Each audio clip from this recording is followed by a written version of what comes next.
दोस्तों, जो लोग बहुत ज्यादा गुस्सा करते हैं वो इस कहानी को पूरी जरूर सुने। एक समय की बात है, भगवान गौतम बुद्ध अपने शिष्यों के साथ बैठे हुए थे और उन्हें उपदेश दे रहे थे। तब उन्होंने अपने शिष्यों से कहा, क्रोध इंसान का सबसे बड़ा दुश्मन है। क्रोध करने वाला व्यक्ति खुद को हानि पहुंचाता ही है, लेकिन दूसरों को भी हानि पहुंचाता है। वह प्रतिशोध की आग में जलता है और अपने जीवन को बर्बाद करता है। उनके उपदेश खत्म हो जाने के बाद उनके शिष्यों में से एक शिष्य खड़ा होता है और उनसे बोलता है, तू एक ढोंगी है। तेरी बातें मनुष्यों के रहन-सहन से विपरीत है। तू जो भी कहता है उसे अपने जीवन में अनुसरण नहीं करता और दूसरों को यह सब करने कहता है। जब उसका वह शिष्य गौतम बुद्ध को उल्टी सीधी बातें कह रहा था, तब गौतम बुद्ध ने कोई प्रतिक्रिया नहीं दी और वे शांत बैठे थे। लेकिन ऐसे में वह व्यक्ति और भी ज्यादा गुस्सा हो गया और गुस्से में आकर उसने गौतम बुद्ध के मुंह पर थूक दिया। इसके बाद भी महात्मा गौतम बुद्ध को गुस्सा नहीं आया और वे शांत थे। उन्होंने अपने चेहरे से थूक को पोंछा और वह चुपचाप बैठ गए। यह सब देखकर उस शिष्य को समझ नहीं आया कि वह क्या करेगा। गुस्से में आकर वह उस जगह को छोड़कर चला गया और अगले दिन अपने घर पहुंचा। जैसे ही वह अपने घर पहुंचा, तब तक उसका दिमाग शांत हो चुका था। दिमाग के शांत होते ही उसे इस बात का एहसास हुआ कि उसने कितनी बड़ी गलती की है। उसे पाप हुआ है। वह खुद को मन ही मन कहने लगा, यह मैंने क्या कर दिया? मैंने महात्मा बुद्ध का अपमान किया है। ऐसा पाप मैं कैसे कर सकता हूँ? मैंने बहुत बड़ी गलती कर दी।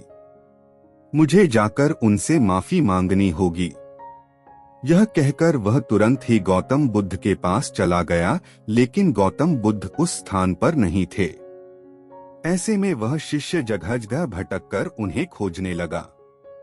जैसे ही उसे महात्मा बुद्ध मिले तो वह उनके पैरों पर गिर गया और उनसे कहने लगा, मुझे माफ कर दीजिए, मुझसे गलती हुई है।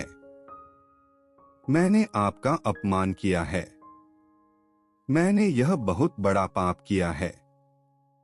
यह सब देखकर गौतम बुद्ध ने उससे कहा, शांत हो जाओ, क्या बात है, मुझे बताओ, तुम कौन हो? गौतम बुद्ध के यह पूछने पर वह शिष्य चौंक गया। वह सोचने लगा कि महात्मा बुद्ध मुझे कैसे भूल सकते हैं? मैंने तो उनका अपमान किया था। यह सोचकर उसने महात्मा बुद्ध से पूछा, मैं वही शिष्य हूँ जिससे कल आपका अपमान किया था और आप इतनी जल्दी मुझे भूल गए। हमें कल की बातों को कल में ही छोड़ देना चाहिए।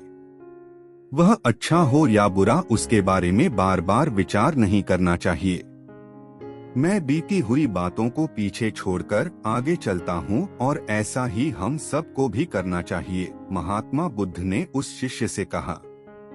महात्मा बुद्ध की यह बातें सुनकर वह शिष्य और भी ज्यादा प्रभावित हुआ और उनसे बोला, मैं आज से आपकी हर बातों को माना करूँगा। इस कहानी से हमें यह सीख मिलती है कि क्रोध करना इंसान के लिए सबसे खतरनाक है। यह मनुष्य का सबसे बड़ा दुश्मन है जो उसे बर्बाद कर सकता है। इसलिए मनुष्य को कभी भी क्रोध नहीं करना चाहिए। इस कहानी से हमें यह भी सीख मिलती है कि बीती हुई बातों को हमें भूलकर आगे बढ़ना चाहिए। अगर कोई मनुष्य अपनी बीती हुई बातों पर ज्यादा ध्यान देता है तो उसका ध्यान पूरी तरह से भूतकाल में लगा होता है और वह इंसान कभी भी आगे बढ़ने की और विचार नहीं कर पाता। इसीलिए हमेशा पुरानी बातों को छोड़कर आगे बढ़ने की सोचे। दोस्तों, कहानी आपको पसंद आई हो तो लाइक, शेयर एंड सब्सक्राइब जरूर करें।